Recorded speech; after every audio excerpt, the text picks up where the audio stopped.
I went kickboxing yesterday. I think I lost.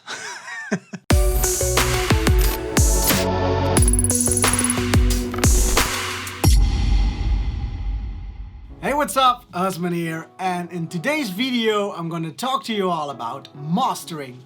What is mastering? When do you need it? Well, short about that, mastering is the final thing you do in a track. First you create the track, then you mix the track or gradually mix the track, and then you go into mastering. It's basically making sure that the track is loud enough, all the levels are right, and it's ready to be released. It's a really important part of the process in creating a track. So today I would like to talk to you about how I go about my mastering. It's not a clear cut how to do it, it's just how I do it. That's what I like to teach.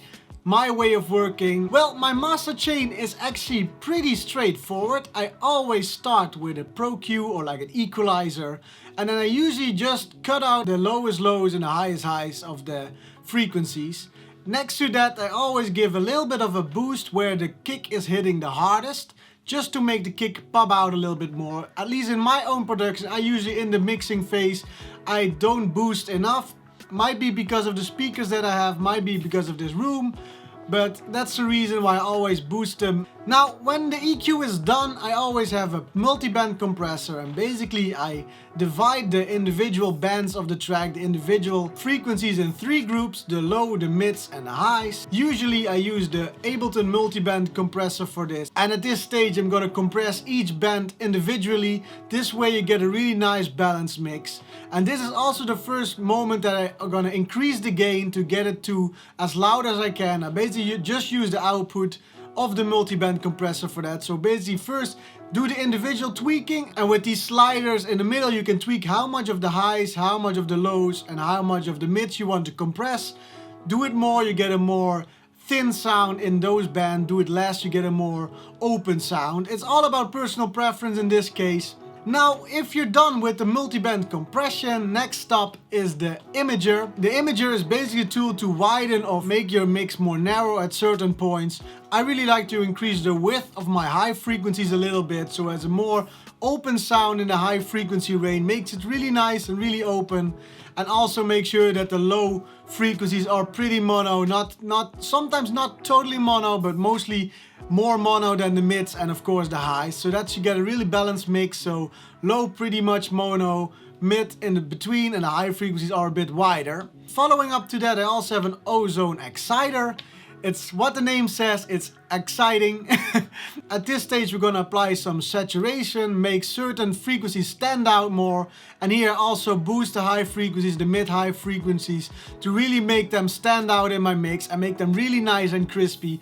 Again, this is what I prefer to hear, especially in dance music, make them really crispy.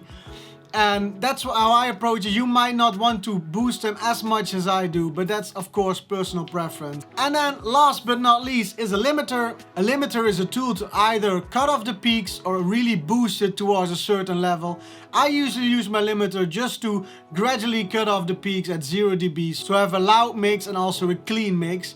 Now, which limiter to use is up to you. Every limiter has certain characteristics. I really like a transparent limiter which just doesn't add a lot of sound, which just gives a nice little edge towards the end of the mastering chain. And finally, you've heard me talk about a lot of different kind of personal tastes when it comes to mastering in my case.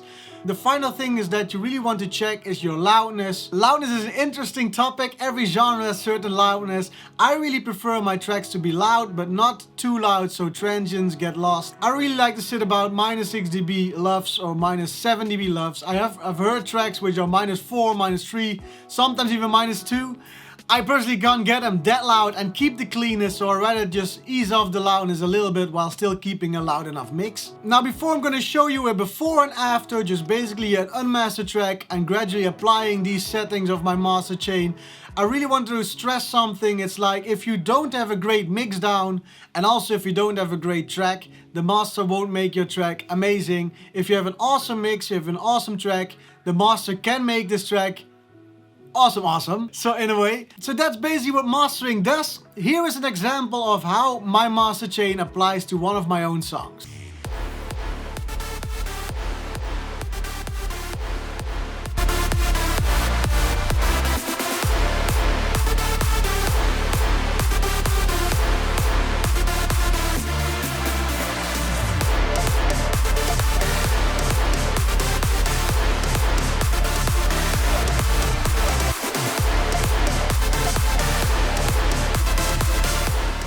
So that's basically mastering, at least my way of mastering. That's all for me this week. If you like what I do, hit that like button. If you haven't already, subscribe.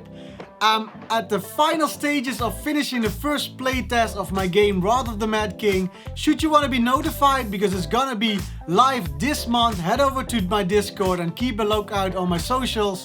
Will be all shown there really soon. See you all on the next video. Take care, bye bye.